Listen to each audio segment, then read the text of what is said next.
entrepreneuriat mais effectivement war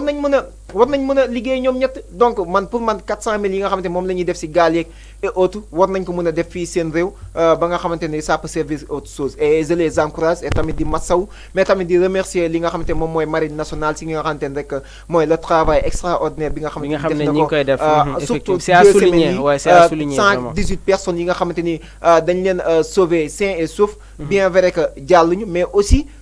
bu fekkoon tam dañuy jàll mën nañ ni dina am ay pertes humaines mais si toutefois tamit réussir nañ ba delloo leen seen i famille kon donc c'est quelque chose à féliciter et à saluer franchement. effectivement mu nekk ay jàngat yoo xam ne Idy def na ko mu am solo trop trop donc nous lançons un message aussi à nos autorités et aussi aux jeunes yi nga xam ne ñi ngi jël la voie clandestine ñu jéem a xool des solutions yoo xam ne vraiment moom mooy gën a moins brutal que li ñuy assister nii donc nous allons continuer aussi sur li nga xam ne moom mooy des nouvelles de Ousmane Sonko depuis un certain jour il a arrêté li nga xam ne moom mooy grève de la faim am donc suñu delluwaatee si ginnaaw tuuti gis nañu ay jafe-jafe yi nga xam ne amoon na ko si wàllum wér-gu-yaramam au début ñu ngi doon wax dafa am insuffisance rénale ñàkk naan ndox moom moo koy indi après ñu wax nañu que am na li nga xam ne moom mooy hypoglycémie qui est due à un manque de sucre bi nga xam ne vraiment moom mooy indi yenn jafe-jafe après ñu ngi doon wax sax li nga xam ne moom mooy anémie on a vu la sortie de ces deux épouses ñu yëkkati ay kàddu aussi donc vraiment lancer un message à l'opinion nationale et internationale lancer aussi un message au président de la République Macky Sall ak ki nga xam ne moom mooy Marème Faye Sall donc on a vu aussi la sortie répétitive bi nga xam ne avocat son pôle d'avocat ñi ngi ko doon def notamment maître Clédor Ciré Ly ak ki nga xam ne moom mooy maître Khoureychi Ba ils ont évoqué sa situation gis nañu aussi ñi nga xam ne ñoom ñooy les leaders de la coalition Yewwi Askan Wi notamment Habib Sy ak Aïda Mbodj ñoom defoon nañu déplacement bi fële sa Touba si leen sëriñ bi sëriñ Mountakha joxoon tàndarma pour ñu jox ko ki nga xam ne moom mooy Ousmane Sonko waaye bi ñu demee woon pour jox ko Ousmane n'était pas dans une situation pour reconnaître sax ñi nga xam ne ñoom ñoo koy seet si donc dañu mujjee format visite boobu noonu bi ñu ñëwaatee nag bon Ousmane Sonko arrêté na grève de la faim bi waaye lu ñu mën a noter mooy mënagul am li nga xam ne moom mooy alimentation comme normal parce que soo jógee si grève de la faim il faut nga am benn régime petit à petit bi nga xam ne vraiment moom ngay exercer pour retrouver waat li nga xam ne moom mooy son état de santé il est toujours sur perfusion mi ngi aussi dans une situation boo xam ne encore état de santé stable bien vrai que ki nga xam ne moom mooy le docteur Babacar Niang il nous avait dit que son cerveau était à 15 maanaam cerveau mi ngi état normal donc c'est des chiffres yi nga xam ne le docteur Babacar Niang yëkkati woon na ko donc aussi pour compenser li nga xam ne moom mooy ses besoins en nutriments donc le maire de Ziguinchor est mis sous perfusion donc gagner ses forces nekk na loo xam ne dina am solo trop et j'ai l'habitude de dire que Ousmane Sonko doit retrouver la plénitude de ses facultés physiques pour être en pleine forme de ses facultés mentales ñu ñëw ba ci situation bi Ousmane Sonko arrêté grève de la faim bi ñu bëri ñi ngi naan sax est-ce que duñ ko libérer pour mu dem s'acquérir de son état de santé ban jàngat moom ngay def ci wàllu boobu. waaw nekk na mbir moo xamante ni amaana yaakaar naa képp kuy père de famille. wala képp koo xamante ni rek amaana yow nit nga. war na daw sa yaram bien vrai que nous sommes dans un pays démocratique te mënuñu lu dul fusé aussi yoon parce que yaakaar naa surtout côté ñun domaine bi ñu nekk mooy le métier du journalistique dafa nekk quelque chose loo xamante ne rek tout ce que tu dis pourra être retenu contre toi effectivement nekk na loo xamante ne amaana da ngay wax mais tu dois donner ton point de vue mais pas nga wax pour rek li nga xamante ne moom mooy la personne. effectivement Ousmane Sonko nekk na loo xamante ni on peut dire c'est le choix du peuple. on peut dire parce que y a tant de personnes yoo xamante ne amaana bëgguñu ko dul Ousmane Sonko. yaa gis nga récemment fan yi match nawetaan yi boo ko seetaanee da ngay gis stade boo dem il scandale. loolu sax xam naa dinañ si gën a ñëw. parce que y a des critères yoo xam ne teg nañ ko si stade yi ma bàyyi la nga continuer si wàllu boobu. d'accord. gis nañ tamit li nga xamante ne rek moom mooy politique bi nga xamante ne moom la ñu waa defoon waa Pastef mooy seen bracelet ça a été une réussite totale. kon donc nekk na koo xamante ne amaana ak lu mënti xew. c'est le chef de l'opposition. donc nekk ci situation boo xamante ne amaana c'est un peu critique. quelqu'un koo xamante ni mooy Ousmane Sonko donc ñun moom defuñu lu dul on veut sa survie. nous tous. que ça soit ay partisans Ousmane Sonko mais étant un citoyen nous tous on veut sa survie parce que yaakaar naa demain dañuy am beneen président que ça soit muy présidentiel yi que ça soit muy présidentiel 2029 mais c'est le rêve beaucoup de personnes yoo xamante ni bëgg nañ ki nga xamante ni moom mooy Ousmane Sonko toog si li nga xamante ni moom mooy nguuru Sénégal kon donc dañ koy ñaanal li nga xamante moom mooy ab tan ñaanal ko wérgu yaram boo xamante ne amaana dina mën a reprendre ses activités mais tamit dañ koy lancer benn message boo xamante ne rek amaana ak lu munti xew ak lu muy munti def na xalaat ñi nga xamante ni ñi ngi si ginnaawam na xalaat saa bu génnee combien de personnes ñoom ñooy ànd ak moom. Combien de personnes jusqu'à présent même qu'il est en prison il se bat pour Ousmane Sonko. Mais surtout li gën a daw sama yaram mooy man Mamour perso. j'avais pas la force seetaan li nga xamante ne moom mooy jabaram yi soxnaa mi. Parce que dama ko commencé mais tellement sama yaram dafa daw. Donc gis nga kàddu yi nga xam ne moom nga yëkkati nii je pense que nous ne devons pas être dans le champ politique. dañu war a jóge ci champ politique bi. dem dans le champ de l'humanisme. ñun on est en train de parler de crise de valeur. mais daanuñu woon gis ay jigéen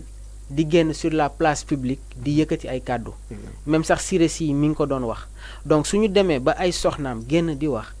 on doit être du côté humanitaire. jóge ci nit dem ci nité. parce que suñu même demee ci loi pénale yi. on dit que si une personne ses conditions physiques sont dégradantes. on doit aller dans des lois pénales beaucoup plus douces. Regarde ce qui s'est passé avec le cas de Bougazeli. C'est son état de santé bi ñu wax moom moo ko permettre mu retrouver waat li nga xam ne moom mooy la liberté. Dans le droit pénal on dit que si une personne est en train encore une fois. Je m'excuse sax mais bien vrai que excès guñ fa. mais Ali Bongo aussi il a été libéré parce que état de santé permettre ko mu nekk di instant bi il est libre de voyager. Effectivement, donc je pense que c'est une décision sax qui a été publiée. Même le roi Maroc am na ay kàddu yoo xam ne sax yëkkati na ko pour tey jii permettre le déplacement de Ali Bongo mais su ma ñëwaatee rek ci li ma doon wax ñun si suñu aada tàmmuñu di gis ay jigéen di génn sur la place publique di wax mais suñu demee ba ay soxnaam génn di wax on doit être dans le champ de l'humanitaire.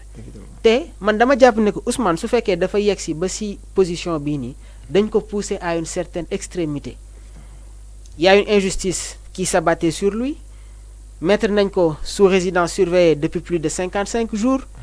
Gazé nañ ko def nañ ko si lu nekk dans le champ politique. Et que moom li mu dund li Abdoulaye Wade dund presque si 26 ans. Ousmane Sonko daf ko dund si presque 8 ans. Donc su fekkee dañu ñëw ba si jamono jii nii le président Sall ñëpp ñi ngi doon rafetlu bi mu yëkkatee ay kàddu wax ko ci li nga xam ne moom mooy 3e mandat bi retiré wu. Ça a été un dégel. sooy xool y avait un nouveau climat même qui circulait dans ce pays là ba bi ñuy yëkkati barrières yi cité kër góor gi ñu bëri ñi ngi ko doon rafetlu mais il fallait s'attendre encore une fois à ce qu'il y ait des choses yoo xam ne dina ñëw si kawam y a une décision boo xam ne tey jii dañ ko war a rendre en cause li nga xam ne si lañ ko mujjee àtte diggante moom ak Adji Sarr au début on nous parlait de viol là bi ñu ko àttee si lan lañ ko àttee corruption de la jeunesse donc l'histoire a donné raison à Ousmane donc tey jii yow su fekkee yow da nga nekk ci état te man dama jàpp ne que aujourd'hui si Ousmane Sonko est dans cette position là mais ñoom ñoo ko formé parce que su fekkee dafa am koo xam ne dafa nekk seen biir di dénoncer le dysfonctionnement du système wala di wax ci li nga xam ne moom mooy économie mais kooku da nga ko war a xëcc sa côté ngeen am li nga xam ne moom mooy un nouveau système de management mais su fekkee da nga bëgg a jël benn acharnement rek teg ko ci kawam day nekk problème Ousmane a déjà la sympathie de cette population là et que dafa am ñaari code de popularité c'est-à-dire le premier ni nga xam ne ñoom ñoo bëggoon changement ñoom ñoo ànd ak moom mais tey jii le constat qu'on fait mooy que Ousmane dooleem dafa gën a accentué wu parce que lan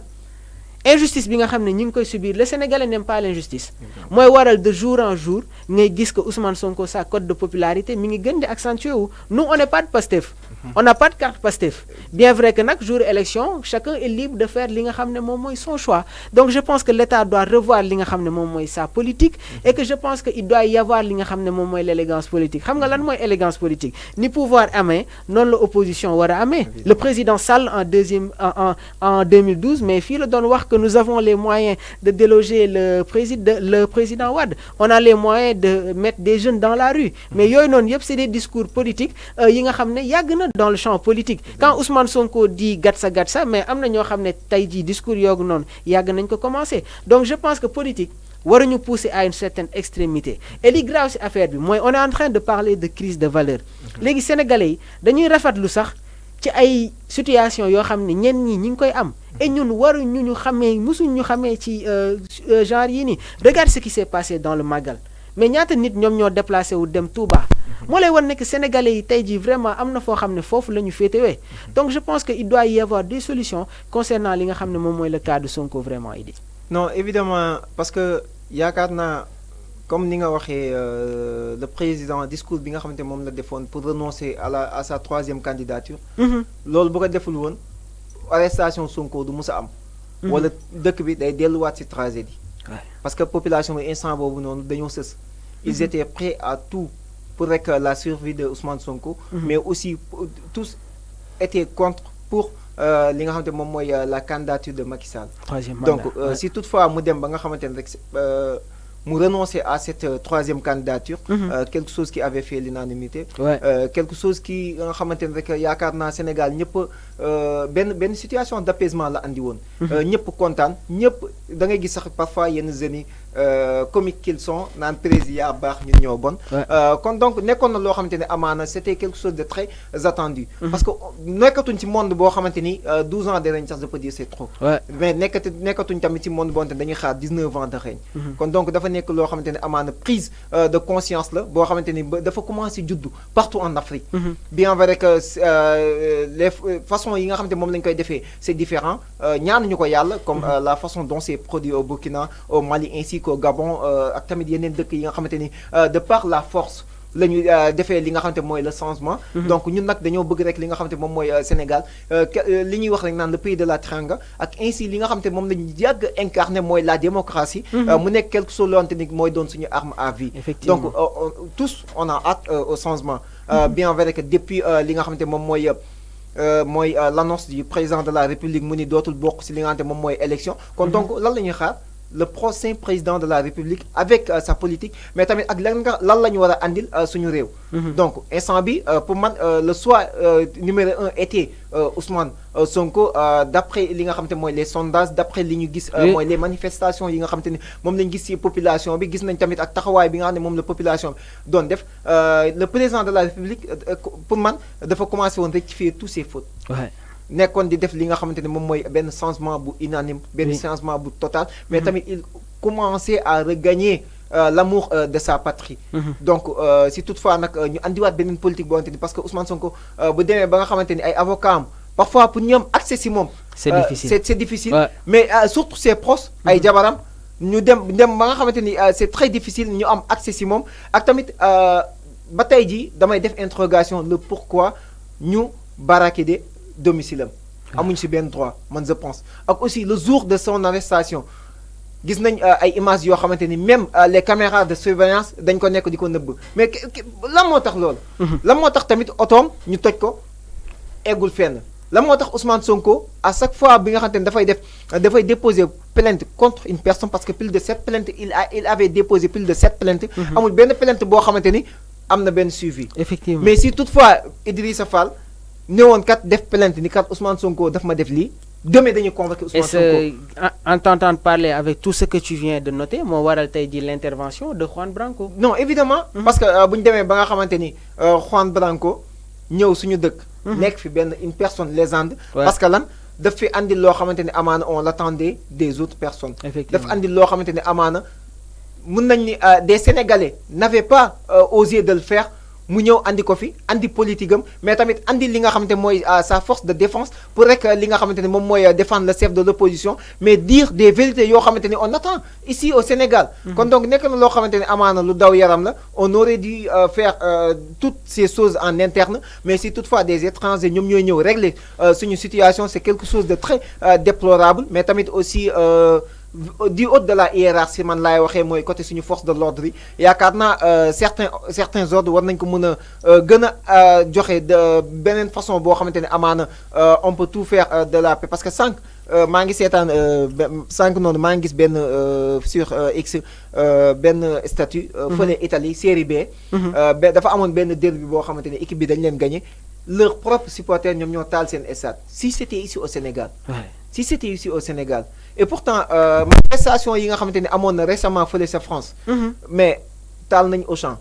yàq nañ lu ne mais est-ce que dégg nga fa mort à part mort bi nga xamante moom moo causé manifestation yi mais ici au Sénégal parfois yow doo comprendre da ngay gis ay morts yoo xamante ni c'est inutile da ngay gis koo xamante ni maa ngi saluer de passage un ami boo xamante ni récemment si manifestation yu mujj yi fële sa Ziguinchor la décédé par balle réel yoo xamante ni ñu man ak moom ñoo fubalandoo nekk na loo xamante ni amaana tamit métti na ma trop ma gis un ami une personne pleine d'avenir koo xamante man dama ko doon sax naan ko sa waay yow war nga signer pour ba may sol say mayo mu dee si anam boobu noonu kon nekk na loo xamante ni amaana lu ñuy métti lu la trop di ko masaw tamit famem mais tamit yaakaar naa war nañ mën a def li nga xamante mooy semer la paix mais fan la war a commencer que ça soit muy le ministre de l'Intérieur de par ses discours le président de la République ki nga xamante ni moom mooy ordre yoo xamante ni bépp buy jug rek si moom okm la war a demee bu ñu ko commencé foofu rek wàccee ko ba si ñun li nga xamante moom mooy les couches défavorisées yaakaar naa mën nañ am benn situation d'apaisement mais tamit le cas de Ousmane Sonko yaakaar naa surtout le président de la République am na si benn markaan am na si benn doole boo xamante ni amaana bu ko si jëleen rek mais pourquoi pas le président de la République def le geste mais ñu permettre que ça à l'extérieur wax la dara